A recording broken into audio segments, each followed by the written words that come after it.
Shalom familia y gracias por conectarse a esta clase del día de hoy. Vamos a entrar en los días que son los días temibles después de Rosh Hashanah, se empiezan a llamar esos días y vamos a empezar a estudiar un poquito sobre lo que es Yom Teruah, Rosh Hashanah, las diferencias de eso y la importancia. El Shabbat pasado yo estaba dando una enseñanza sobre Isaías capítulo 61 versículo 10 que nos habla de un mensaje que tiene que ver con un contexto de resurrección y lo que iba a ser el Mesías por nosotros. Está hablando un poco de lo que es la Pax Romana y lo que es la paz que Dios trae y cómo Dios quiere restaurar la humanidad basado en el concepto de libertad, de justicia y bondad.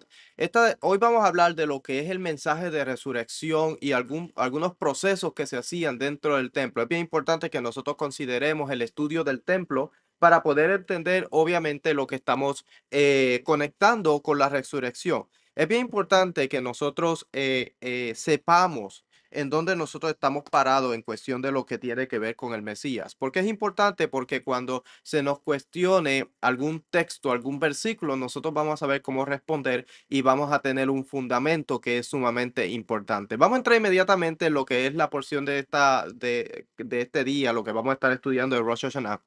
Y vamos a hablar del contexto de lo que es la resurrección y Yom Teruah, las fiestas de las trompetas y Rosh Hashanah. ¿Qué es Rosh Hashanah y qué es Yom Teruah? Vamos a ver algunos paralelos entre lo que es resurrección, memoria, recordatorio y todas esas cosas. De hecho, son patrones que nosotros vamos a estar viendo en el servicio que se va a estar haciendo el día de mañana, que tiene precisamente conexión con lo que es la resurrección de los muertos escatológicamente. El libro de Isaías nos habla sobre eso. El libro de Tesalonicenses, capítulo 4 de Primera de Corintios, capítulo 15, nos habla de eso. Ezequiel, capítulo 37, nos habla de eso y lo cantamos todo el tiempo, que Dios restaure los huesos secos. Pero la conexión de ese capítulo es un capítulo escatológico con lo que es la resurrección de los muertos en el tiempo final. Entonces, vamos a entrar acá, vamos a leer un poquito de lo que es el servicio del templo de Rosh Hashanah y la diferencia de Rosh Hashanah y en dónde se encuentra lo que es Yom Teruah, el servicio del templo, y después vamos a hablar un poquito de las conexiones con la resurrección. Dice, el término Rosh Hashanah aparece solo una vez en la Biblia. De hecho, por cierto, muchas personas piensan que este nombre de Rosh Hashanah es un nombre pagano porque solamente aparece en el libro de Ezequiel capítulo 40 versículo 1 y de ahí no se encuentra en ningún otro lado y piensan que el nombre es pagano. Pero honestamente, si el nombre tiene que ver con algo que tenga que ser algo pagano, obviamente todos los días de la semana tienen que ver con algo pagano. Es solamente un nombre que se le da y nosotros utilizamos ese nombre para referirnos a eso. Pero el año o la cabeza de año, nosotros lo vamos a encontrar desde el libro de Génesis capítulo 1 hasta el libro de Éxodo capítulo 12. Cuando Dios le dice a Moisés, este va a ser el primero de los meses del año para ustedes, pero está hablando en un contexto agrícola. Nosotros debemos considerar que en el antiguo Medio Oriente, al igual que hoy día, como hoy día tenemos un año fiscal y tenemos un año, el año civil, el año fiscal y otros distintos tipos de años, también existía en el antiguo Medio Oriente. Existía el año agrícola, el año festivo, que obviamente casi siempre se conectaba porque tiene que ver con lo que es traer las primicias, lo que es traer lo primero de tus frutos a Dios o a las deidades en el antiguo Medio Oriente. Entonces es lógico que haya un calendario que solamente tenga que ver con las fiestas religiosas para poder entonces conectar cada una de ellas y traer los productos o los animales o lo que haya que traer al templo, ya sea a Dios o sea en el antiguo Medio Oriente a las deidades, tenga una conexión con un calendario, mientras que había un calendario civil. Lo mismo vamos a encontrar en la Biblia, un calendario civil y un calendario agrícola. Por cierto, hay 4 calendarios en la Biblia. Entonces, dice, comenzó el año Rosh Hashanah el 10.º día del mes, Ezequiel 41. Aquí Rosh Hashanah es el primer mes del año y no un día específico. De hecho, el versículo se refiere a Yom Kippur en el año jubilar. Eso se encuentra en Arachim 12a. Este es el primero de Tishri. La Torá describe este día como un día en el que se toca el shofar. O sea que el propósito del primer día de Tishri es el tocar el shofar. Por cierto, eso precisamente es lo que se llama Yom Teruah.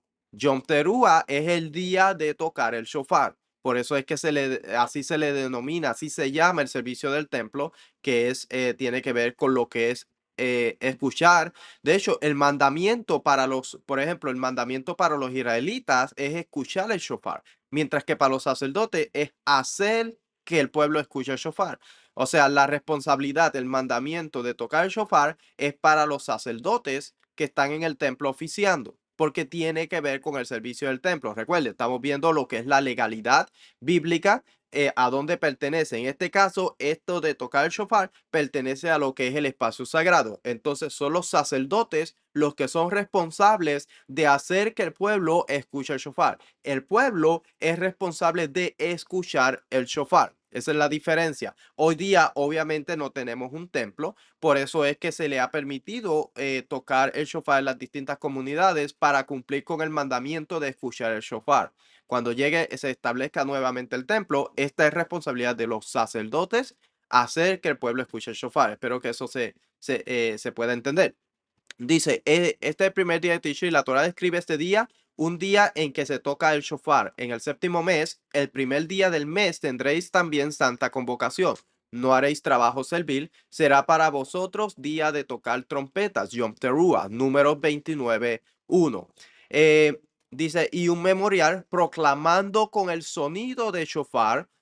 Habla a los hijos de Israel y diles, en el séptimo día, en el séptimo mes, el primer día del mes, tendréis día de reposo, un memorial al son de trompetas. Una santa convocación. De hecho, cuando nosotros vamos a Levítico 23-24, vamos a encontrar que la palabra que va a utilizar ahí va a ser la palabra sicarón. Vamos a ir al libro de Levíticos 23-24. La palabra va a ser sicarón, memorial. Por eso es que el día se llama también, otra definición para el día es Yom HaZikaron, Yom HaSe, recordatorio, tiene que ver con todo eso. Dice memorial, habla a los hijos de Israel y dile, en el séptimo mes, el primer día del mes, tendréis día de reposo, o sea, nadie puede trabajar, es un memorial, Yom HaZikaron, un memorial al son de trompeta, una santa convocación. Ahora, recuerde que, por ejemplo, el versículo 25 dice, no haréis ningún trabajo servil, pero presentaréis una ofrenda encendida al Señor. Entonces, no se puede hacer ningún trabajo servil, una persona no puede trabajar, pero sí hay unas leyes más leves para la persona, por ejemplo, a cocinar algunas cosas. Hay otras cosas que sí se pueden hacer que en Shabbat normal no se pueden hacer. Si Yom Teruah cae en un Shabbat semanal, obviamente no se puede encender fuego. Pero si cae en un día de la semana, las leyes para preparar alimentos y cosas así son más leves. ¿Ok? Entonces, vamos a seguir acá.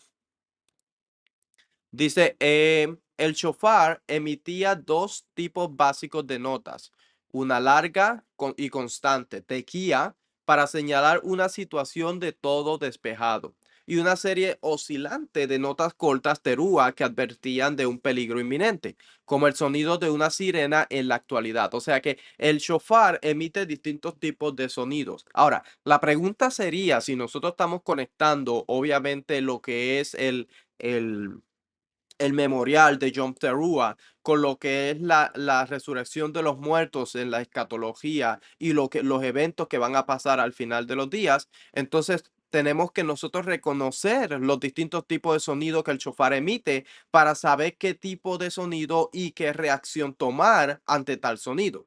El pueblo de Israel lo conocía, habían sonidos para la guerra, habían sonidos para congregarse. Eso le dice Dios que le dijera a Aarón y sus hijos que tenían que tocar los distintos sonidos basados en lo que iban a hacer. Dice, por lo tanto, en tiempos bíblicos, una persona que oyera el shofar tocando una terúa se prepararía instintivamente para la guerra o un peligro inminente, como señaló Amós 3:6. Dice, cuando en una ciudad suena el cuerno de un carnero, no tiembla el pueblo. Obviamente porque el pueblo entiende que hay un peligro inminente. Ven, estamos viendo la importancia de entender los distintos tipos de sonidos de shofar. Solamente el sonido nada más nos da a nosotros una idea de lo que está pasando. Por eso es que es importante que nosotros consideremos lo que es la forma en cómo el libro de Levítico establece las cosas, el libro del número y cómo se sonaba, cuándo se sonaba y por qué.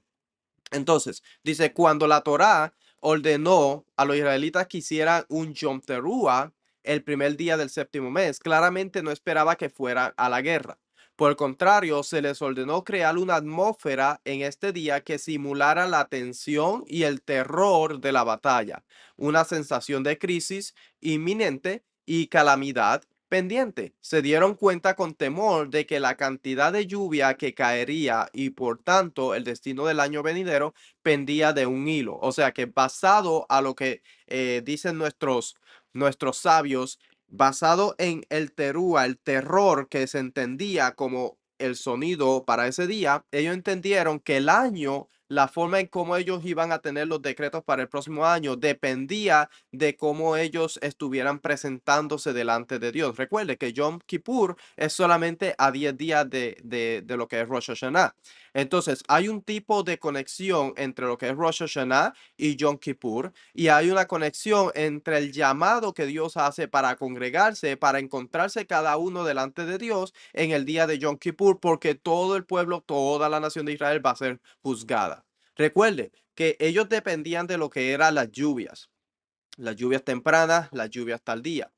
Al depender ellos de las lluvias, obviamente dependían de lo que es la obediencia a lo que es el convenio. O sea, que ellos tenían que ser obedientes al convenio para poder disfrutar ellos de la estadía en la tierra, de las lluvias tempranas y las lluvias tardías, de poder recoger lo que son las cosechas en el momento adecuado y tener provisión. Ellos dependían de las cosechas. No es como hoy día que tenemos, obviamente, si habían recursos, si pasaba una hambruna, pero no era el sistema que se tiene hoy día tan sofisticado, que si hay hambruna en algún lugar se puede traer de otros lugares. No, sí ocurría, pero también más bien dependían de lo que ellos cosechaban.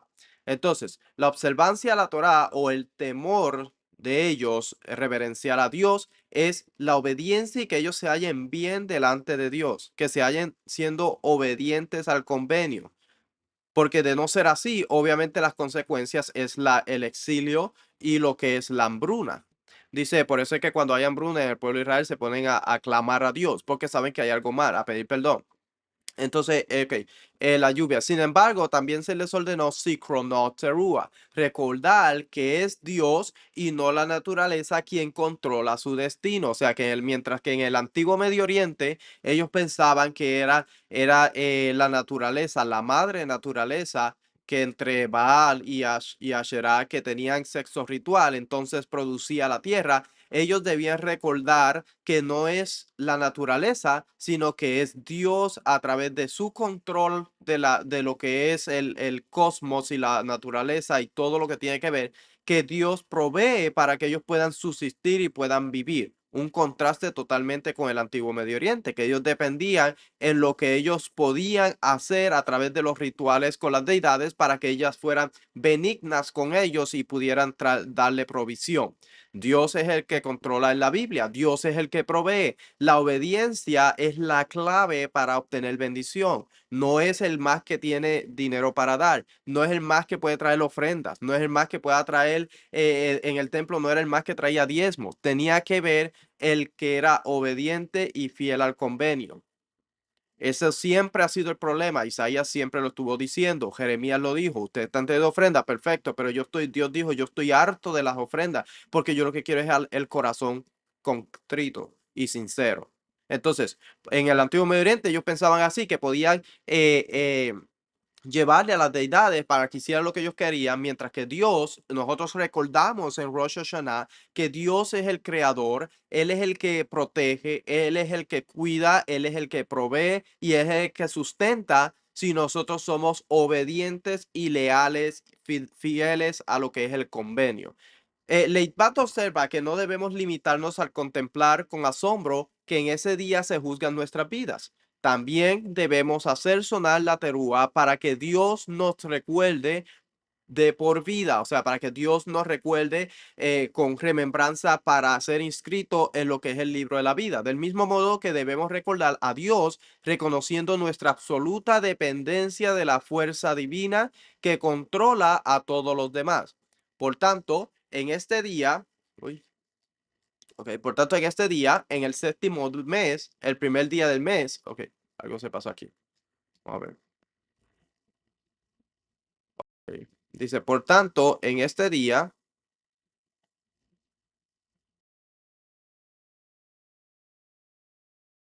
en las rodillas y toca el suelo con la cabeza para demostrar, o sea, todo el mundo se inclina para demostrar físicamente un homenaje completo a Dios. Vamos a ver si estamos en la página correcta. No, creo que no. A ver, vamos a ver una cosa aquí. Eh,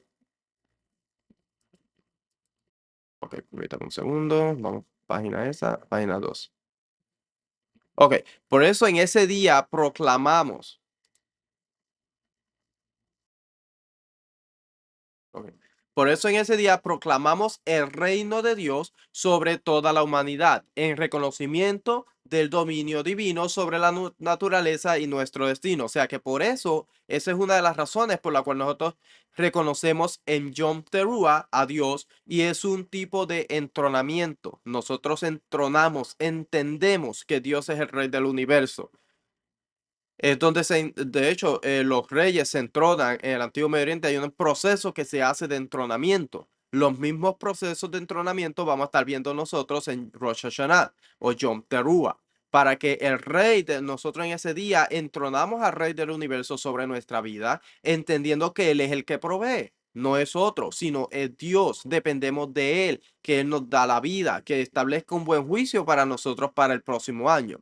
Entonces proclamamos el reino de Dios sobre toda la humanidad. Ok, el tema de rezar para que Dios nos inscriba en el libro de la vida ocupa un lugar destacado en toda la liturgia de Rosh Hashanah.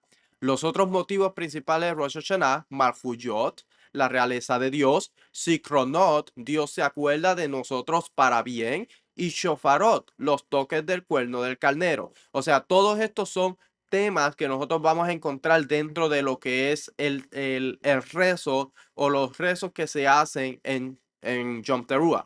Tiene que ver con lo que es el recordatorio, que Dios se acuerde de nosotros. Tiene que ver con lo que es la realeza de Dios y el entronamiento de Dios como rey. Entonces, tiene que ver, todos esos son temas que vamos a encontrar. Cada uno de esos temas nosotros podemos hablar de ellos solamente por un buen rato. En lo que es el entronamiento de Dios, cómo se entronaron los reyes en Antiguo Medio Oriente, cómo se entronan en la Biblia, el recuerdo, cómo Dios en su misericordia nos recuerda a nosotros, aunque hayamos sido rebeldes, Dios nos recuerda a nosotros. De hecho, eso lo encontramos en el libro de Génesis, cuando dice, y Dios se acordó de Noé y de su familia. Cómo Dios se acuerda de la humanidad para la vida, para bien. Y Shofar toca el cuerno del carnero. Se expresa en la Musaf de la Midá. O sea, estos toques se hacen en lo que es el servicio de Musaf, en lo que es la Midá. En los días de Rosh Hashanah y los 7 días siguientes, Abinu Malkeinu contiene 5 peticiones en las que se pide a Dios que nos inscriba. O sea, después desde aquí, desde Rosh Hashanah, se empieza a decir Avinu Malkeinu, Padre nuestro, Rey nuestro, recuérdanos para la vida, recuérdanos para el bien, buen sustento, recuérdanos para un montón de cosas. Empieza el Avinu Malkeinu, que empieza, dice. Ok, Avinu Malkeinu contiene 5 peticiones en las que se pide a Dios que nos inscriba en el libro de la buena vida, de la redención y la redención y la salvación, del sustento y la prosperidad, del mérito y del perdón y el indulto. Durante el servicio de Neilá en Yom Kippur, esta frase se sustituye por séllanos. En vez de inscríbenos, entonces en Yom Kippur se cambia por séllanos. Y en los días de ayuno se utiliza las palabras recuérdanos. O sea que todo lo que es el servicio de Rosh Hashanah hasta Yom Kippur está lleno de lo que es mensaje de resurrección, el mensaje de juicio y mensaje de resurrección. De hecho, el libro de Apocalipsis va a llevar un patrón bien similar.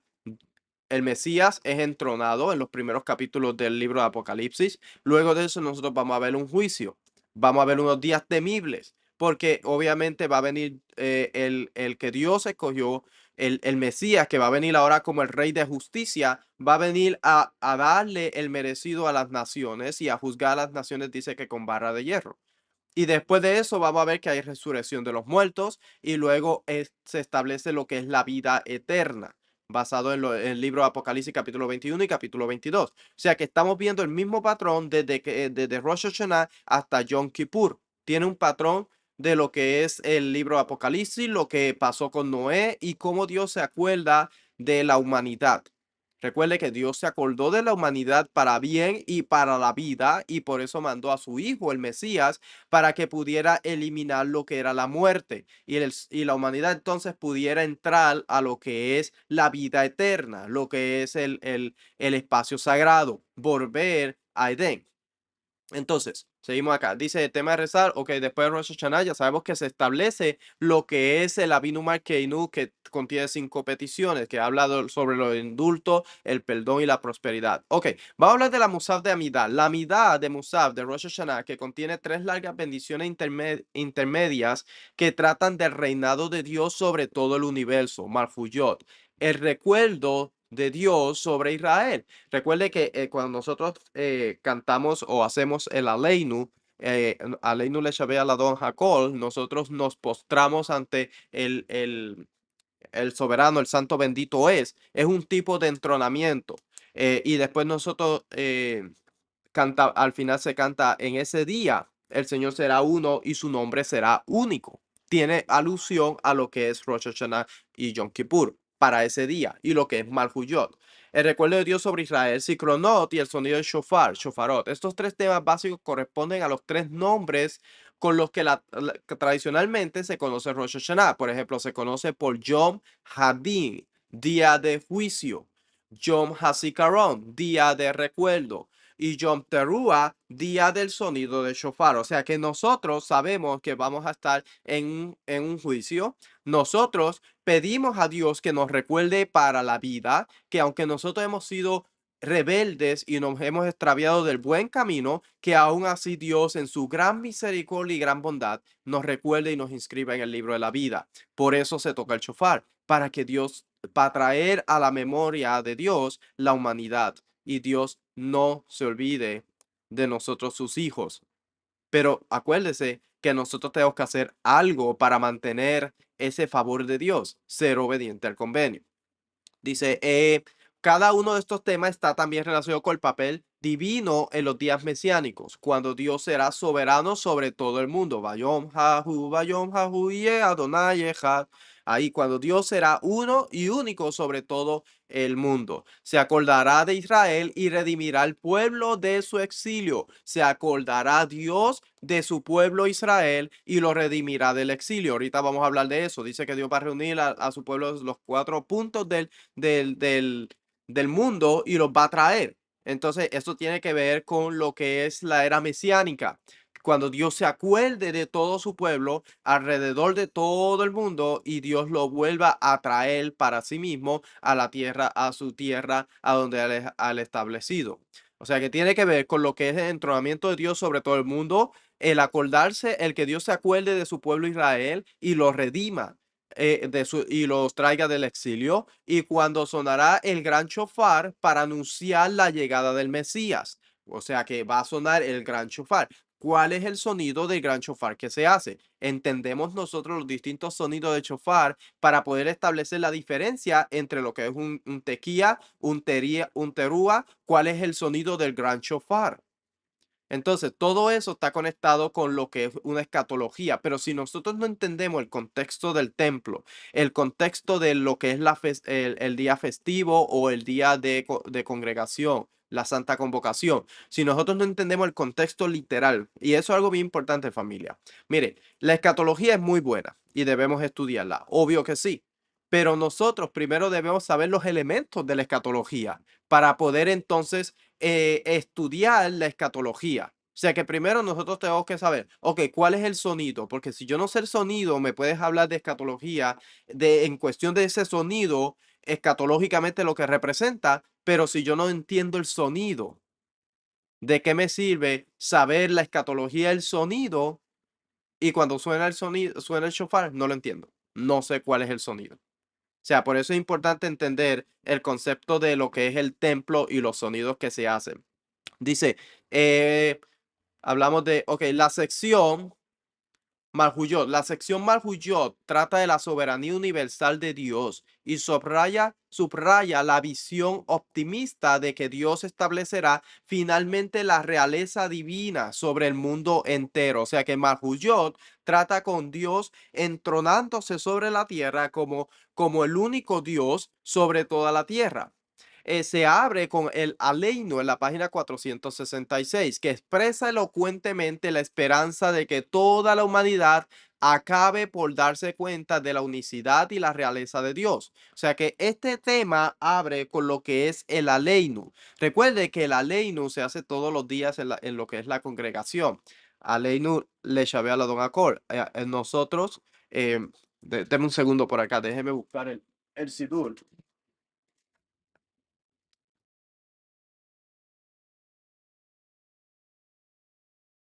Sidur por acá, porque esto es algo importante que a veces nosotros dejamos pasar y tiene que ver con lo que es lo que es el Aleinu. El Aleinu se hace cada vez que se termina un servicio de rezos. Se hace lo que es el Aleinu. El Aleinu, por ejemplo, este se utilizó el Sidur Koren Shalem, que dice, es nuestro deber alabar al amo del universo, al amo de todo, engrandecer al creador del universo, por no habernos hecho como las naciones de los países, ni habernos puesto entre la familia de la tierra. Él no hizo nuestra porción similar a la de ellos, ni nuestro destino como el de sus multitudes, pues ellos se postran ante la vanidad y el vacío. O sea que la ley no empieza entronando a Dios, enalteciendo a Dios como el único Dios verdadero y reconociendo que las demás naciones se postran ante la vanidad y el vacío. Aquí es donde nosotros hacemos una postración y dice, pero nosotros nos inclinamos y nos posternamos y agradecemos ante el soberano, el Rey de Reyes, el Hakadosh Baruj Hu, el Santo bendito es, el que extiende los cielos y establece la tierra, y su trono de gloria se encuentra en los cielos, y el poder de su presencia mora en las alturas. Él es nuestro Dios y no hay otro. Recuerde que nosotros nos levantamos todos los días y decimos Shema Israel Adonai Eloheinu en este contexto Rosh Hashanah, y cuando decimos el Aleinu, estamos entronizando a Dios como nuestro rey. Estamos diciendo que Él es nuestro único rey y no hay otro fuera de Él. Ahora, vamos a estudiar un poquito esto. Vamos a ir a la metodología. Nosotros reconocemos que Dios es nuestro rey. Entramos en convenio con Él. Si nosotros traicionamos al rey que nosotros hemos escogido como nuestro rey, haciendo una proclamación pública de que Él es nuestro rey, las consecuencias de la transgresión del convenio, o sea, lo que es el exilio, el caos y la muerte, va a venir sobre nosotros porque estamos transgrediendo lo que es el convenio. Entonces, cuando nosotros hacemos el Aleinu, estamos reconociendo la soberanía de Dios sobre toda la humanidad. Por eso es que la sección de Malfuyot trata con eso, la soberanía universal de Dios, y subraya la visión optimista de que Dios establecerá finalmente la realeza divina sobre el mundo entero y toda la humanidad. Se abre con Aleinu, que expresa elocuentemente la esperanza de que toda la humanidad acabe por darse cuenta de la unicidad y la realeza de Dios. Durante el resto del año, el líder de la oración y los congregantes doblan ligeramente las rodillas y las caderas e inclinan la cabeza al decir, doblamos la rodilla, nos inclinamos en adoración y damos gracias. Sin embargo, cuando se recita en voz alta durante el Musaf, en la mitad de Rosh Hashanah y Yom Kippur, el Aleinu se acompaña tradicionalmente de una postración completa en la que uno cae sobre las manos. Recuerde que cuando un rey se está entronando, esa es una de las cosas que se hace. Se postra. Por eso es que en el templo habían postraciones. Cuando se dice Selah, hay una postración que se hace. Porque es reconociendo a Dios como el único rey verdadero, el único que no hay otro fuera de él. Cuando se entrona un rey, por eso es que cuando dice que cuando Yeshua es entronado, toda rodilla se postra ante él, porque es una entronización de un rey. Rosh Hashanah es lo mismo, un entronamiento de lo que es el rey. Por eso es que se hace una postración completa. Dice, y las rodillas, se hace una postración de rodillas y toca el suelo con la cabeza para demostrar físicamente el homenaje completo a Dios. En la mayoría de las congregaciones, solo el Hasán y el rabino se postran. O sea, actualmente en la actualidad, muchas veces solamente el Hasán o la persona que está dirigiendo los rezos lo hace. Pero normalmente, si hay mucho espacio, todo el mundo se postra reconociendo que Dios es el único Dios verdadero, proclamando públicamente que el Dios de Israel es el único Dios verdadero y que fuera de él no tenemos otro. Obviamente eso lo hacemos todos los días, pero en Rosh Hashanah específicamente tiene que ver con lo que es el tema de la entronización del rey o el entronamiento del rey. Dice, los tres versículos de la Torá describen a Dios como el rey amoroso del pueblo judío, cuya coronación se conmemoró cuando el pueblo judío aceptó la Torá en el monte Sinaí. O sea, Éxodo capítulo 15, versículo 18, donde habla de que el pueblo escogió. Vamos a ir, Éxodo 15, 18. Éxodo capítulo 15, versículo 18. Y dice, el Señor reinará para siempre jamás. Recuerde que ellos están cantando. De hecho, este capítulo completo tiene que ver con lo que es el entronamiento de Dios. Recuerde que en el antiguo Medio Oriente, cuando un rey derrotaba lo que era, podía controlar el agua, un rey podía derrotar otra nación. Cuando un rey hacía lo que hizo el Dios de Israel, perdón, un Dios, una deidad, se entronaba esa deidad como el único Dios verdadero. Por eso es que cuando Dios destruye todas las deidades, lo que creía Egipto, y controla el agua y el pueblo de Israel pasa por lo seco, entonces el pueblo de Israel empieza a cantar al otro lado. Este es un cántico de entronamiento. Dice entonces Moisés y los hijos de Israel cantaron este cántico al Señor y dijeron, canto al Señor porque ha triunfado gloriosamente, al caballo a su jinete arrojado al mar, mi fortaleza y mi canción es el Señor y ha sido para mí salvación. Este es mi Dios y le glorificaré. Recuerde el motivo de Rosh Hashanah, el entronamiento de Dios. Lo que tiene que ver con la resurrección de los muertos. Dios y cómo Dios va a traer a los exiliados de todos los lugares, todos los confines de la tierra y los va a traer nuevamente a la tierra. Tiene que ver con eso. El pueblo de Israel está en exilio en Egipto. Dios lo libera de la muerte, Dios lo cuida, lo protege y lo rescata, y ahora lo trae hacia sí mismo al monte Sinaí para luego llevarlo a la tierra prometida, la tierra que juró Abraham, Isaac y Jacob. Por eso le dice, el Señor es mi fortaleza y mi canción, y Él ha sido una salvación para mí. Y dice, versículo 10, soplaste con tu viento, los cubrió el mar, se hundieron como plomo en las aguas poderosas. ¿Quién es como tú entre los dioses, oh Señor? ¿Quién como tú, majestuoso en santidad? Temible en las alabanzas, haciendo maravillas. Extendiste tu diestra y por ahí usted puede seguir. Versículo 13. En tu misericordia has guiado al pueblo que has redimido. Con tu poder lo has guiado a tu santa morada. O sea que ese es el trabajo escatológico de lo que es Rosh Hashanah. Como Dios rescata a su pueblo y se lo lleva a su morada santa. Por eso es que el pueblo luego dice, el Señor reinará por siempre jamás. O sea, de hecho, vamos a leer del versículo 16. Dice, terror y espanto cae sobre ellos, por la grandeza de tu brazo quedan inmovibles como piedra, hasta que tu pueblo pasa, oh Señor, hasta que pasa el pueblo que tú has comprado, el pueblo que tú has pagado un rescate por él para adquirirlo como tu pueblo. ¿No ha sido Yeshua ese rescate que Dios ha pagado para podernos rescatar a nosotros, para sacarnos del exilio y llevarnos a lo que es su tierra y darnos el don de vida eterna? Dice, lo traerás y lo plantarás en el monte. Cuando estamos hablando de plantar en el monte, en el antiguo Medio Oriente, cuando se plantaba o se trasplantaba lo que era, los reyes conquistaban un lugar y ellos trasplantaban lo que eran los árboles. Los cogían y se los llevaban para su jardín. Los árboles que ellos no tenían y que eran distintos, se los llevaban para su jardín. Aquí Dios está haciendo lo mismo. Está buscando esos árboles distinguidos para plantarlos en el monte de su heredad, el lugar que has hecho para tu morada, oh Señor. El santuario, oh Señor, que tus manos han establecido. El Señor reinará para siempre. Pero mire las palabras que utiliza, el vocabulario que está utilizando, el lugar que tú has hecho. Yeshua dijo, tengo que irme para preparar morada para ustedes. Está usando el mismo vocabulario para que es un vocabulario de templo. Entonces, ok, vamos a seguir por acá.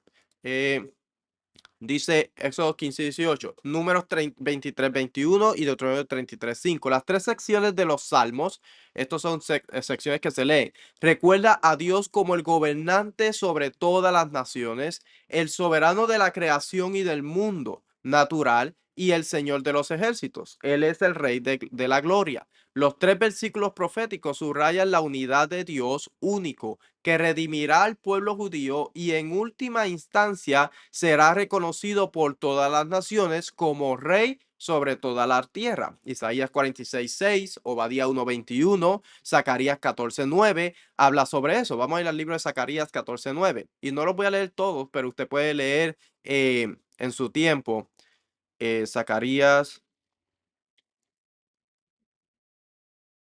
14:9.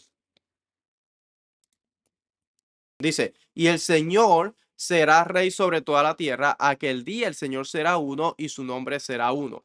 Ese versículo es el que se lee en la sinagoga todos los días cuando se acaba el servicio, al final del Aleinu. Es el que se canta. En ese día el Señor será uno sobre toda la tierra y su nombre será uno, para que vean la conexión entre lo que es el Sidur y lo que son los textos bíblicos, que muchas veces descartamos lo que está escrito en el Sidur y lo que se hace porque pensamos que es demasiado judío y no es judío, es bíblico. Viene de un patrón que se ha establecido para reconocer lo que son el motif de ese día. En ese día se está hablando del entronamiento de Dios, que Dios nos recuerde para sellarnos en el libro de la vida. El patrón, entonces el sidur o el major que se utiliza, está diseñado para eso precisamente, recordar esos motivos en ese día. Y se conecta perfectamente con lo que es la resurrección de los muertos en el futuro. Dice, ok, el último versículo de las Escrituras es el Shema, capítulo 6, versículo 4, Deuteronomio 6:4, la declaración por excelencia de la fe judía y una reafirmación de la realeza de Dios. O sea, estamos viendo lo que es la estructura de lo que se va a hacer el día de mañana. Tiene que ver con lo que es el entronamiento de Dios y estos son los versículos que se van a estar leyendo, reconociendo que Dios es el único. Luego de eso tenemos lo que es Zikronot. La sección de Zikronot trata del papel de Dios al recordar los actos de las naciones y los individuos, determinando sus destinos en justicia y misericordia al castigar a los malvados y recompensar a los buenos. Afirma que Dios finalmente recordará la alianza y redimirá a Israel del exilio y el sufrimiento. O sea, Zikronot es remembranza, que Dios se acuerde de su pueblo. Siempre que se hacen unas oraciones, de hecho, la Amidá empieza eso, el Dios de Abraham, el Dios de Isaac y el Dios de Jacob. Siempre se hace un llamado a Dios que recuerde los méritos de Abraham, de Isaac y de Jacob. Y Dios en ese día recuerda a sus hijos. Dice, los tres versículos de la Torah se refieren a que Dios se acordó de Noé y de todo ser viviente. Génesis capítulo 8, versículo 1. Estos son los versículos que se van a leer. Basado en eso, Dios se acordó de Noé. Recuerde, juicio divino. La humanidad se rebeló contra Dios, hizo todo lo malo. Vino Dios, le dio un mensaje a través de Noé. Arrepiéntase. Noé estaba dando testimonio de lo que él estaba haciendo, dando testimonio del Dios de Israel, de lo que es vivir de una forma moralmente correcta. Ellos no cambiaron su conducta. Entonces Dios envía el diluvio, juicio divino. Solamente Noé y su familia, pero Noé y su familia estaban en el arca y dice que Dios luego se acordó de ellos. Noé y todo ser viviente, Génesis capítulo 8, versículo 1, del pacto con los patriarcas, cuando escuchó el gemido de los hijos de Israel en la esclavitud en Egipto. O sea, cuando el pueblo de Israel estaba en el exilio, estaba en Egipto, ellos hicieron un gemido a Dios. Dios los escuchó, Dios los liberó, porque es la responsabilidad de Dios. Dios tiene la responsabilidad porque Dios es un Dios de justicia, de misericordia. El momento que sus hijos claman a él, Dios está en su responsabilidad, tiene la responsabilidad de responder a ese clamor y mostrar de que él es un Dios de justicia y de bondad y de misericordia, que rechaza la opresión. Por eso es que el momento que hay opresión y el pueblo clama a Dios, Dios responde. Entonces, pero recuerde el motivo. El pueblo de Israel está en Egipto, está en el exilio. No fueron las mejores personas. Obviamente se rebelaron contra Dios y muchos estaban adorando lo que eran los dioses egipcios. Ellos claman a Dios y Dios responde y Dios entra en convenio con ellos.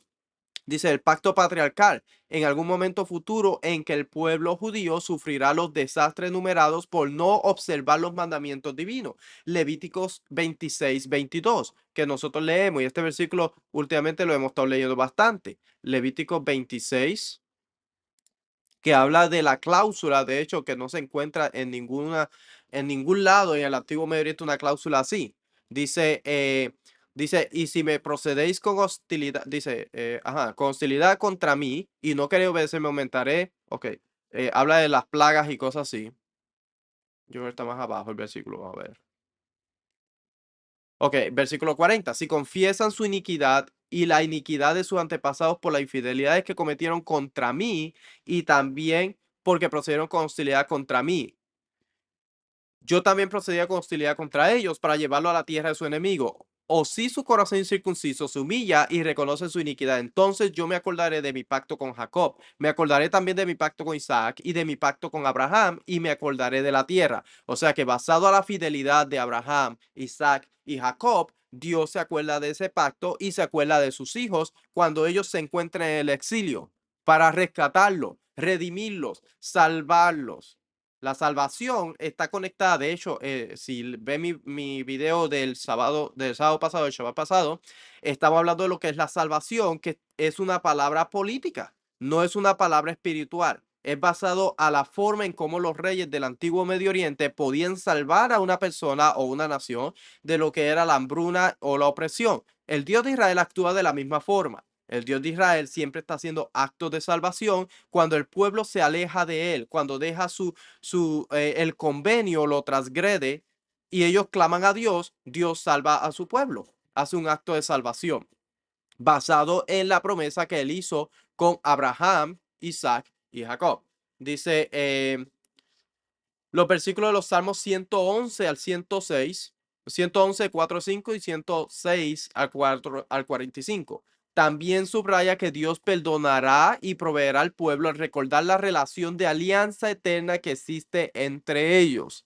El primer versículo profético es un llamamiento al pueblo para que se arrepienta con la seguridad de que Dios recordará el amor cuando Israel aceptó la alianza divina en el desierto. O sea que el primero lo que hace es que es un mensaje para el pueblo que se arrepienta. El libro de Isaías, las porciones de de consolación, es precisamente ese mensaje para el pueblo que se encuentra en la diáspora, se encuentra en el exilio. Dios le está diciendo, consolad, consolad al pueblo mío. Dice, ya no me acordaré más de tus transgresiones porque ya te he perdonado. Ya puedes volver de tu cautiverio. Acuérdate, arrepiéntete, clama a mí y yo te voy a responder, te voy a liberar y te voy a volver a llevar a la tierra. Ese es el contexto. Lo mismo tiene que ver con lo que es la humanidad entera. Recuerde que en el antiguo Medio Oriente la humanidad estaba buscando cómo podía vivir para siempre. En Egipto era a través de lo que eran las encantaciones y algunos rituales que ellos hacían, por ejemplo, lo que es el ritual de Mishpi, de abrir la boca, y había un tipo de juicio en el cual Maat se establecía como el representante de la justicia y había otro que era el devorador. Ponían el corazón sobre un lugar y la pluma de Maat sobre la otra para ver si había sido justo o no y podía tener vida eterna. La Biblia es lo mismo. El pueblo de Israel está clamando a Dios. El ritual no es lo mismo porque obviamente el que salva, el que puede darte vida eterna es solamente Dios. Pero el patrón es similar. El pueblo clama porque se encuentra bajo la opresión de muerte. La muerte es lo que separa de Dios. Es lo que te va a hacer que no puedas entrar en la vida eterna. ¿Qué hace Dios? Dios escucha el clamor de la humanidad. Envía al Mesías para que pueda eliminar la muerte, para que, basado en el clamor de la humanidad, para que ahora puedas tener acceso a lo que es la vida eterna. Lo mismo que hace aquí. El primer versículo es un llamamiento del pueblo para que se arrepienta. Ahora Dios le dice al pueblo, ok, esta es la vida eterna, que te conozcan a ti, al único Dios verdadero, y a su Hijo el Mesías, Yeshua, a quien él envió, que es el camino para que puedas llegar a lo que es la vida eterna. Tienes que vivir de una forma, tienes que arrepentirte, tienes que vivir basado tienes que comprometerte a lo que es el convenio y seguir el convenio, que es lo que te va a aplicar lo que es la justicia de Dios, que es la vida eterna, el regalo que Dios te da, y a través de eso te da honor y todo lo demás por ahí. Dice, con la seguridad de que Dios recordará el amor cuando Israel aceptó la alianza divina en el desierto. Los otros dos versículos aluden o se refieren directamente a Efraín, una de las 10 tribus perdidas que se convirtió en simbolismo del pueblo judío en la época del exilio babilónico. A pesar de sus transgresiones, el corazón de Dios lo anhela y lo recibirá de nuevo con amor. El versículo final de la sección Sichronot se refiere de nuevo a un futuro tiempo de catástrofe, cuando Dios recordará la alianza con los antepasados del pueblo que Dios redimió una vez de la esclavitud. O sea que estos son los patrones que nosotros vamos a ver.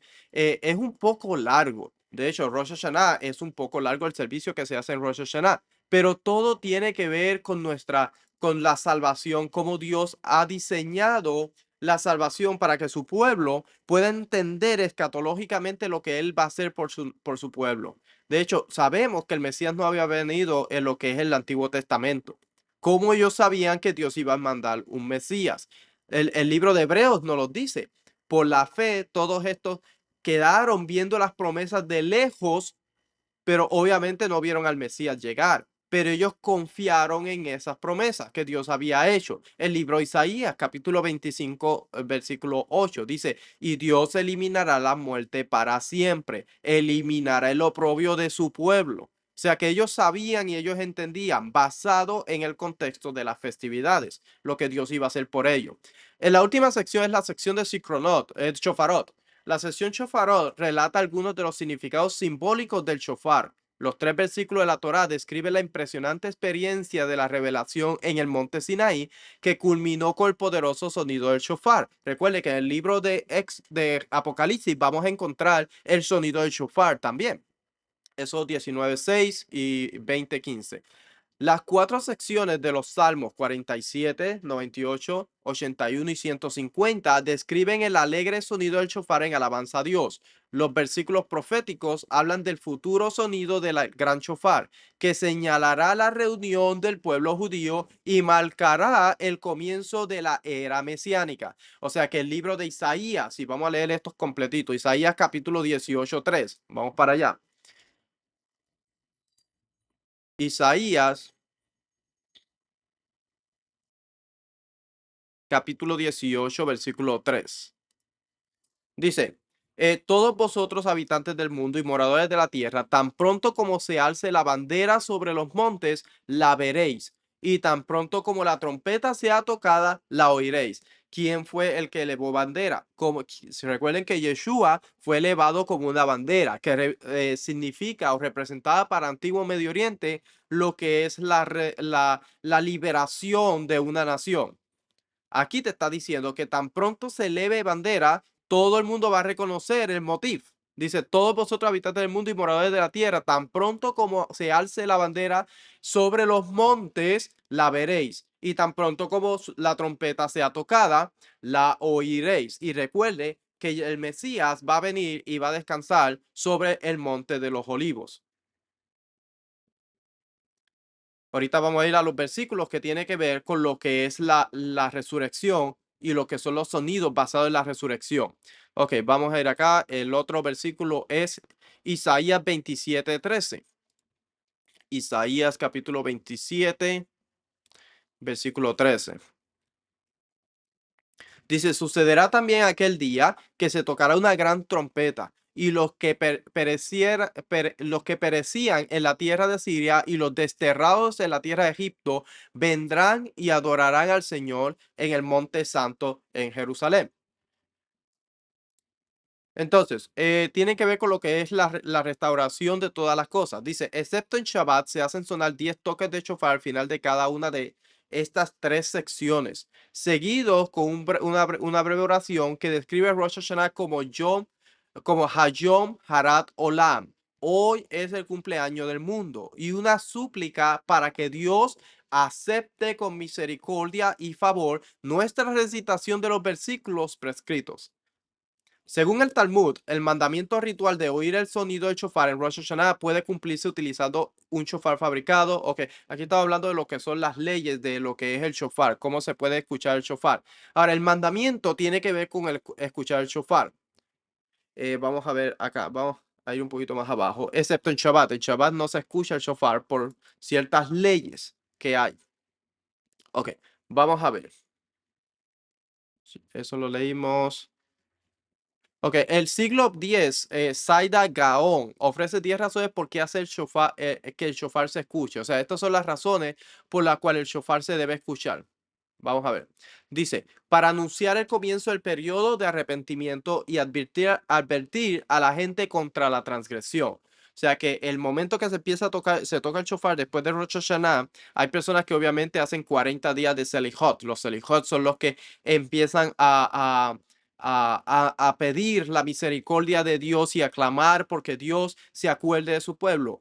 Depende de la tradición que esté siguiendo. Hay otras personas que lo hacen los 10 días, los días temibles entre Rosh Hashanah y Yom Kippur, para anunciar el comienzo del periodo de arrepentimiento, que debes arrepentirte, volver a Dios, para recordarnos las advertencias de los profetas que alzaron su voz como el shofar para tocar nuestras conciencias, para recordarnos la alarma de batalla que acompañaron la destrucción del templo, para que nos asombremos y hagamos la voluntad de Dios, pues como preguntó Amós 3:6, cuando suena el cuerno de un carnero en una ciudad, ¿no tiembla el pueblo? Para recordarnos el gran día de juicio, cuando el cuerno sonará como una citación a las cortes celestiales, Sofonías 1:16. Para recordarnos que el shofar anunciará el regreso de los restos dispersos de Israel a, a la tierra santa en la era mesiánica, Isaías 27:13, que eso lo leímos ahorita, para recordarnos el renacimiento de los muertos. Ok. Eh, Maimónides, por ejemplo, afirmó el acto de tocar el shofar es un equivalente a lo que es un despertador. Hay un versículo en el libro de Isaías que dice, de hecho, es parte de las consolaciones, y dice, despierta, despierta, oh tú que duermes. Es un mensaje de resurrección. Despierta, despierta, tú que duermes. De hecho, eso está en Isaías. Vamos a ver si conseguimos ese versículo aquí rapidito. Creo que es Isaías 5, ahí están los 40 por ahí.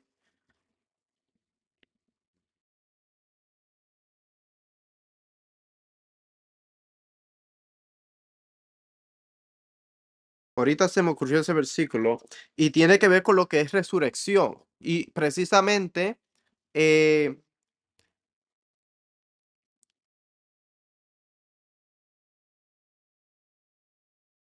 voy a ver,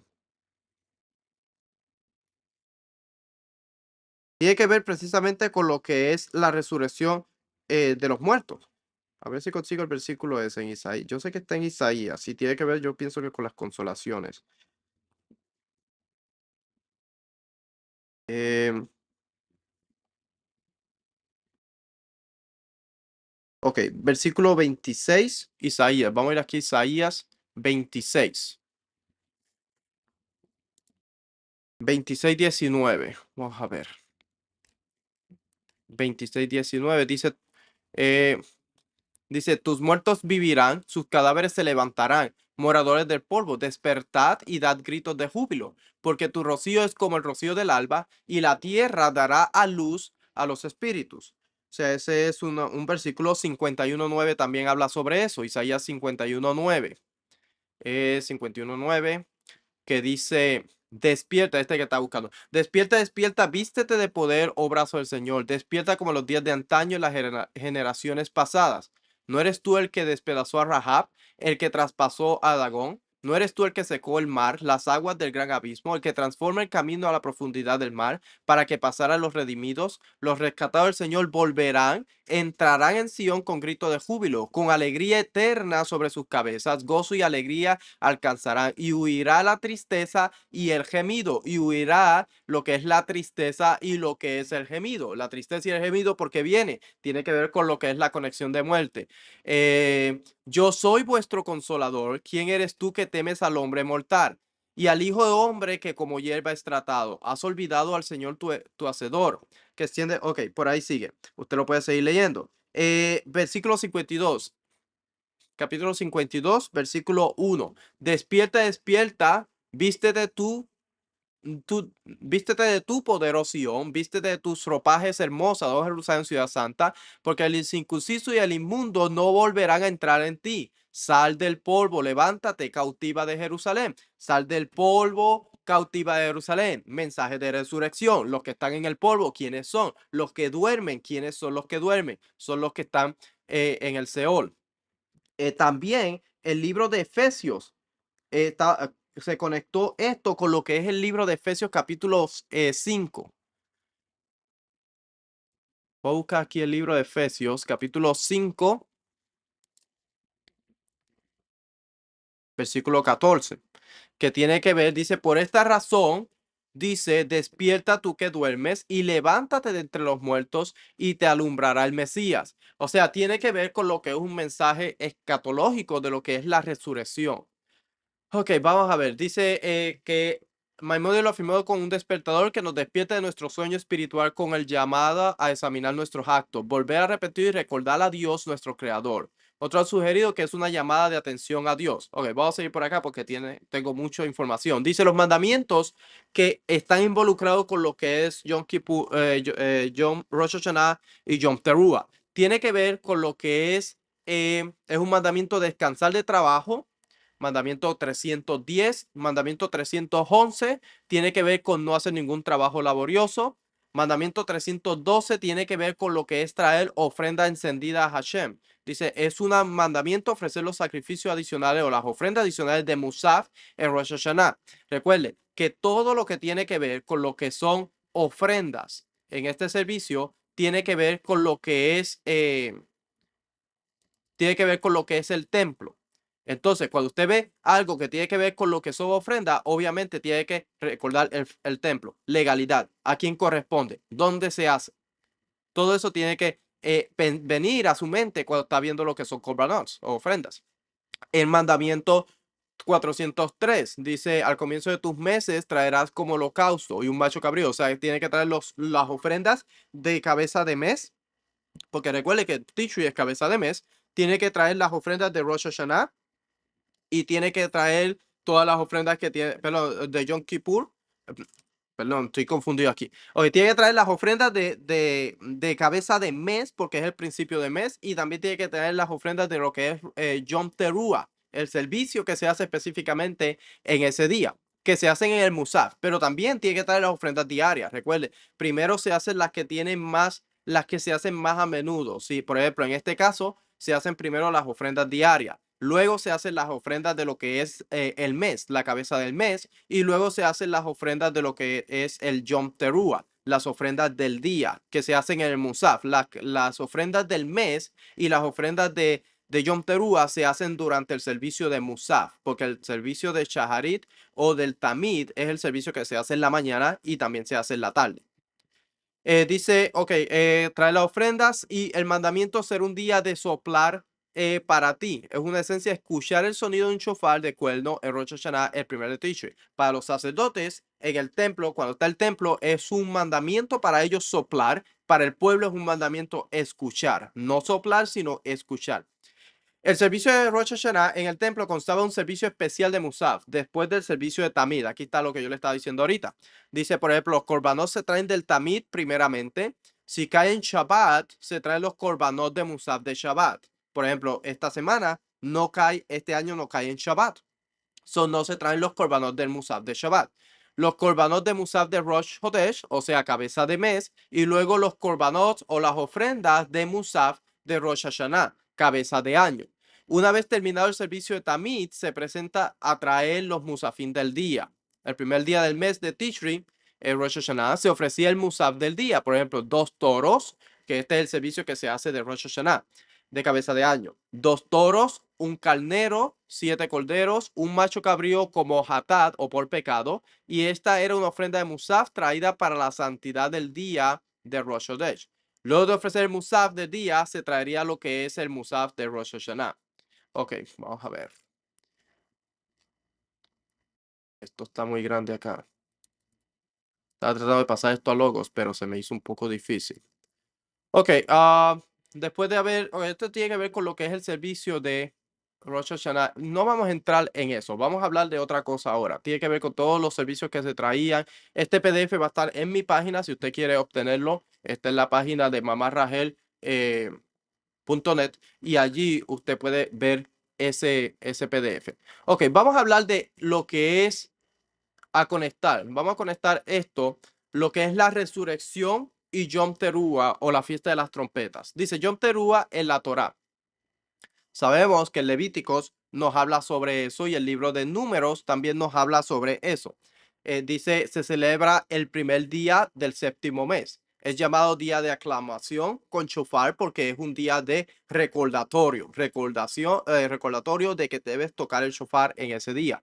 Marca un nuevo inicio en el calendario civil de Israel, asociado con la memoria, lo que es el juicio y lo que es la preparación para Yom Kippur. O sea que empieza lo que es la preparación de una persona de encontrarse, de tener ese juicio donde va a ser hallado ya sea culpable o inocente.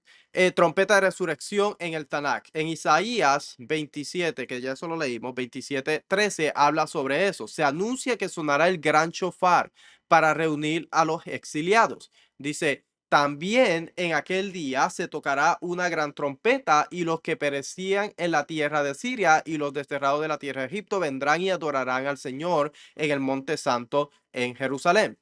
Eh, Dice en Ezequiel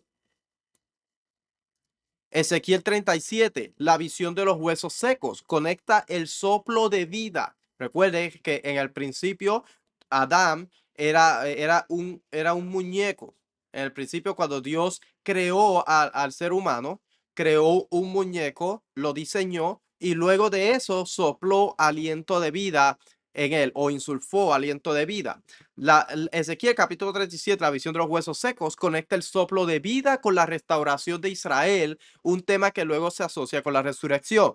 ¿Qué mejor restauración no puede hacer Dios con la humanidad que insulfarle vida de nuevo a la humanidad? A través del Mesías, traer un rescate para que la humanidad pueda volver al estado original que había estado Adán al principio, un estado de inmortalidad. Ezequiel capítulo 37 habla sobre eso y es larguísimo el capítulo. Bueno, tiene varios versículos, pero vamos a ver. Los huesos secos está por aquí. Dice, versículo 12. Por tanto, profetiza y dile, así dice el Señor Dios. Voy a abrir sus sepulcros y los haré subir de sus sepulcros, pueblo mío, y los llevaré a la tierra de Israel. ¿De qué está hablando aquí? ¿En qué momento Dios hizo esto? ¿En qué momento Dios abrió los sepulcros del pueblo de Israel y los llevó a Israel? Esto no ha pasado. Entonces, esto es algo escatológico mesiánico. Está hablando de lo que es la resurrección de los muertos en un futuro. Dice, y sabrán que yo soy el Señor, cuando abra sus sepulcros y los haga subir a ustedes de sus sepulcros, pueblo mío. Pondré mi espíritu. Lo que Dios sopló en Adán cuando lo hizo el ser humano, fue un espíritu, fue su espíritu.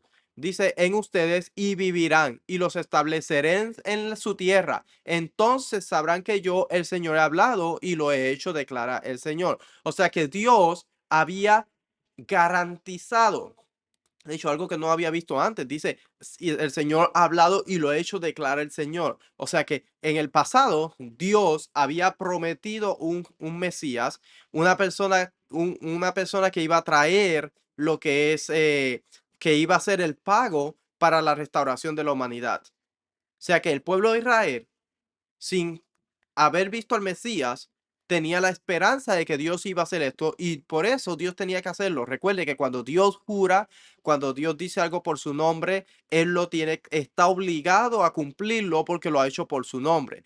Si Dios no cumple eso, está cargando sobre sí mismo una maldición. Obviamente Dios no va a hacer eso. Entonces, el momento que Dios jura por su nombre, significa que es fiable y es fideligno y Dios lo va a hacer. Dice, pondré mi espíritu en ustedes y vivirán. Esto no ha pasado todavía. Los estableceré en su tierra, entonces sabrán que yo soy el Señor. Dice, y vino por palabra y dijo, toma una vara. Ok, eso tiene que ver con lo que es el mensaje de resurrección. Lea todo el capítulo. Eh, Dice, versículo 4. Entonces me dijo, profetiza sobre estos huesos y dile, huesos secos, oigan la palabra del Señor. Así dice el Señor Dios a estos huesos. Voy a hacer que en ustedes entre espíritu y vivirán. Y pondré tendones sobre ustedes, haré crecer carne sobre ustedes, los cubriré de piel y pondré espíritu en ustedes y vivirán y sabrán que yo soy el Señor. Profeticé pues como me fue mandado y mientras yo profetizaba un ruido y luego un estremecimiento y los huesos se juntaron cada hueso con su hueso. Y miré que habían tendones sobre ellos, creció la carne y la piel los cubrió, pero no había espíritu en ellos. Entonces, lo mismo está hablando de lo mismo que pasó en el libro de Génesis, la misma creación. Dios creó al ser humano, pero era un ser inerte, no se podía mover, no podía respirar, hasta que Dios puso su espíritu. Entonces él me dijo, profetiza al espíritu, profetiza, hijo de hombre, y dile al espíritu. Así dice el Señor Dios, ven de los cuatro vientos, oh espíritu, y sopla sobre estos muertos y vivirán. Y profeticé como él me había ordenado, y el espíritu entró en ellos y vivieron y se pusieron en pie un enorme e inmenso ejército. Entonces él me dijo, hijo de hombre, estos huesos son toda la casa de Israel. Ellos dicen, nuestros huesos se han secado y nuestra esperanza ha perecido. Estamos completamente, ¿qué esperanza estaban hablando? Estamos completamente destruidos. Por tanto, profetiza y dile, así dice el Señor Dios, voy a abrir sus sepulcros y los haré subir de los sepulcros. O sea, mensaje de resurrección. Vamos por acá. Eh, Dice la visión, ok, las trompetas de resurrección en lo que es el Nuevo Testamento. Corintios 15, 51 al 52. Nos habla de lo que es la trompeta final. Dice, esto digo, hermanos, en la carne y la sangre. No pueden, que la carne y la sangre no pueden heredar el reino de Dios. Ni lo que se corrompe heredará lo incorruptible. O sea que una persona con el estatus de muerte no puede heredar lo que es la vida eterna porque tiene su estatus de corruptible. Y recuerde que nada, de hecho, cuando yo estaba estudiando lo que era la barra de Aarón, por ejemplo, y el maná, que dice, la Torá dice que el maná no se dañó, pero recuerde que Israel lo dejaba más de un día y se dañaba, creaba gusanos si lo dejaba hasta el otro día. Pero cuando lo puso en el arca, no creó gusanos.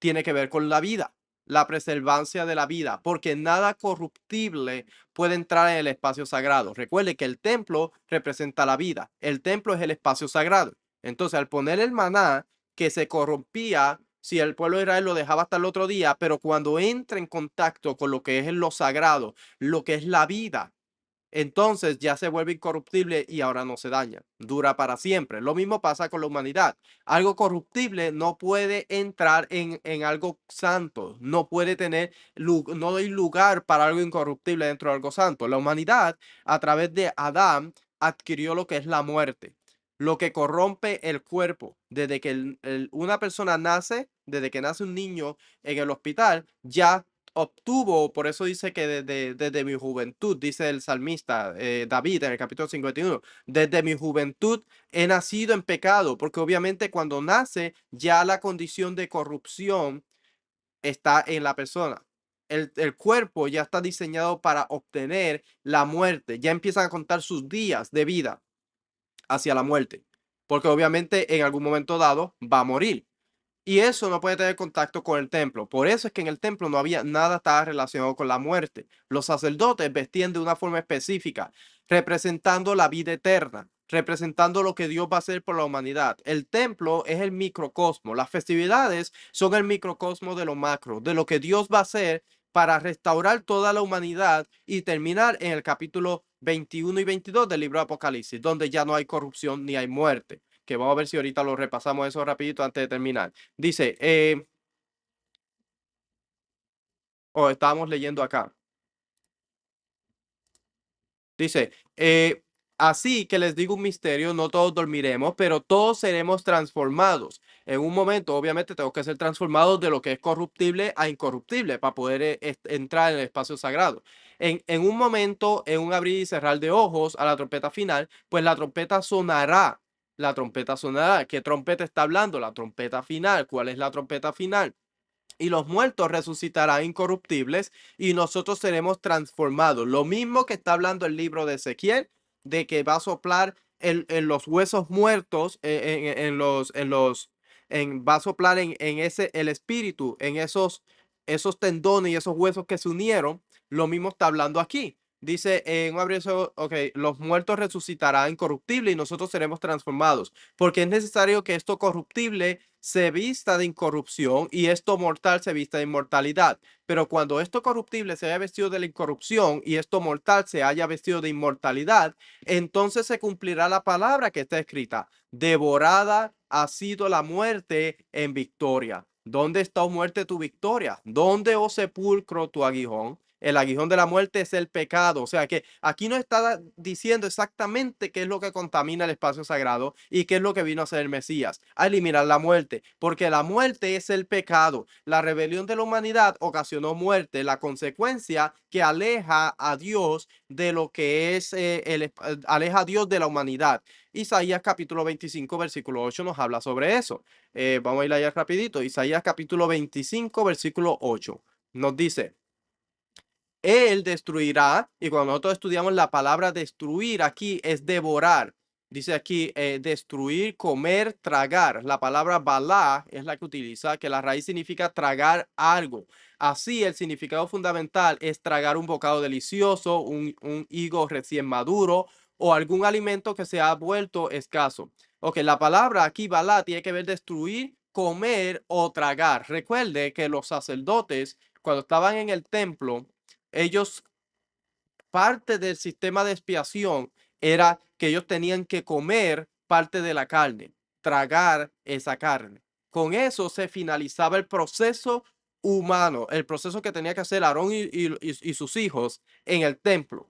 Ahora, el proceso no termina ahí, porque el que otorga perdón, recuerde que el que otorga perdón es Dios. Dios es el que puede eliminar, lo mismo pasa aquí, el que puede eliminar la muerte es Dios. Dios es el que te puede salvar de la muerte. ¿Cómo Dios lo hace? Esa es la pregunta. A través de su Hijo, el Mesías, que Él es el pago de rescate por la humanidad. Así como en el templo, cuando una persona transgredía, traía un animalito, que ese animalito representaba el pago de rescate por la transgresión de esa persona, para que esa persona pudiera volver a restablecer su vínculo entre Dios y él.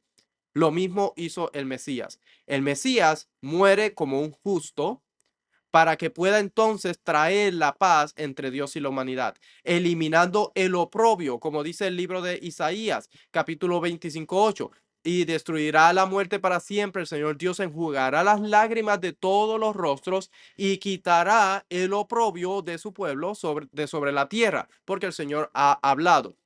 Entonces tiene que ver con lo que es la destrucción de lo que es la muerte. Por eso dice el aguijón, el poder de la muerte, que es el pecado, y el poder del pecado es la ley. Obviamente está hablando de la ley de la muerte, la ley que te condena a una persona a la muerte, porque Romanos capítulo 6, versículo 23 nos dice: porque la paga del pecado es la muerte, mas la dádiva de Dios es vida eterna a través del Mesías. Entonces, desde que Adán peca, todos estamos condenados a la muerte.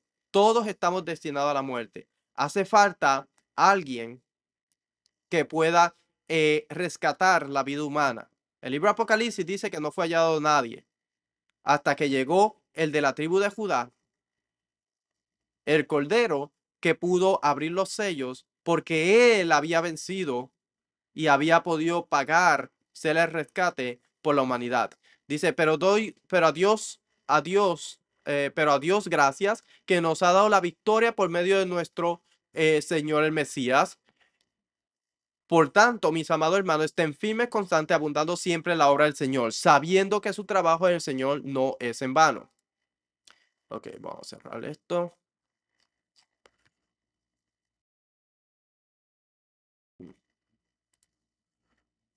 Ok, vamos a ver, estamos por aquí. Acá. Ok. mm, bueno, aquí. Dice, iba por acá. Dice 1 Tesalonicenses 4:16. Tesalonicenses.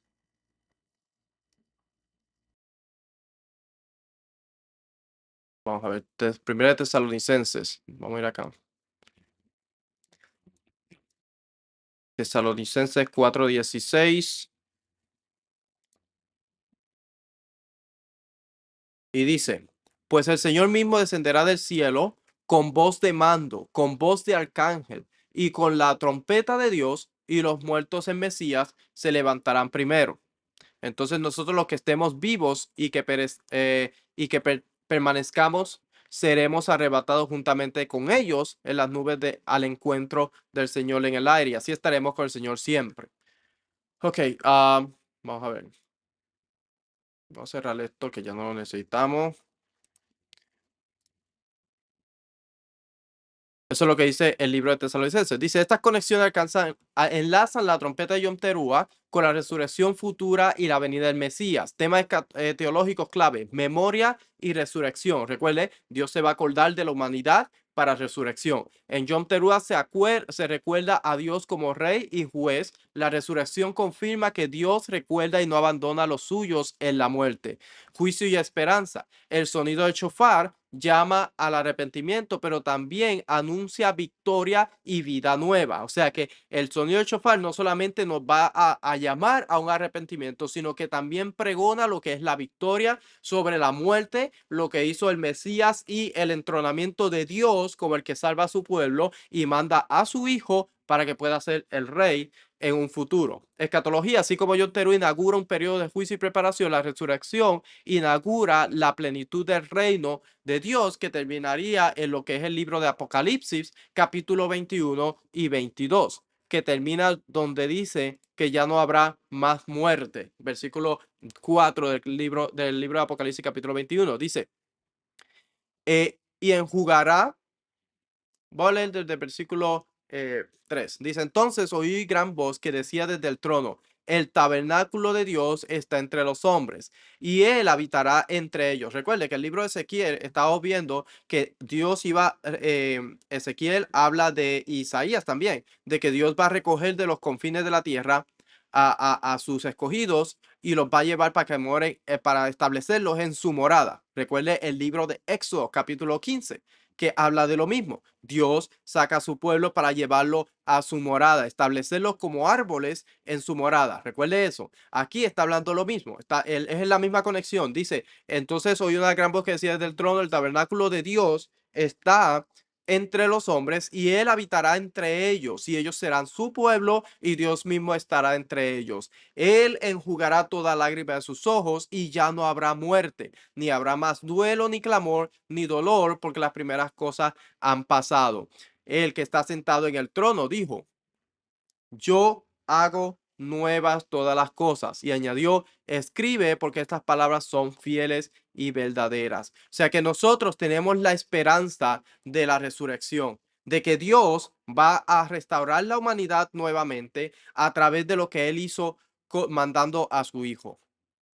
La festividad de Rosh Hashanah, nosotros no solamente recordamos, entronamos y declaramos que Dios es nuestro rey, nuestro soberano, sino que también es una confesión de que Dios levantó a su hijo de los muertos y de que Dios nos ha dado el regalo de la vida eterna para que si nosotros seguimos el patrón bíblico de lo que es mantenernos en el convenio, Dios nos va a dar el honor, nos va a sacar de la vergüenza, del exilio, de la muerte, del caos y nos va a llevar a su espacio sagrado, como dice el libro de Apocalipsis.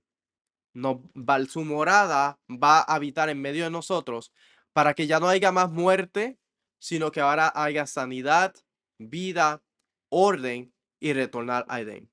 Las festividades, eso es lo que nos enseña. Y yo espero que este Rosh Hashanah, cuando vayas se haga la liturgia de Rosh Hashanah, estés pensando en las conexiones, de cómo Dios, a través de esta festividad, este memorial, nos hace recordar de que algún día Él va a ser, si nosotros en algún momento dado morimos, y los que están muertos, Él va a hacer que todos los huesos se vuelvan a juntar, como dice Ezequiel. Y Él mismo va a soplar su espíritu nuevamente en ellos para que puedan revivir, para que puedan estar nuevamente en Edén como Adán estaba al principio. Espero que este estudio sea de bendición y como dije hace un rato, el PDF y el video va a estar en lo que es la página de nosotros de mamarragel.net. net y allí puedes encontrar toda la información PDF y comparte, dale share y suscríbete a nuestro canal de YouTube. Shalom.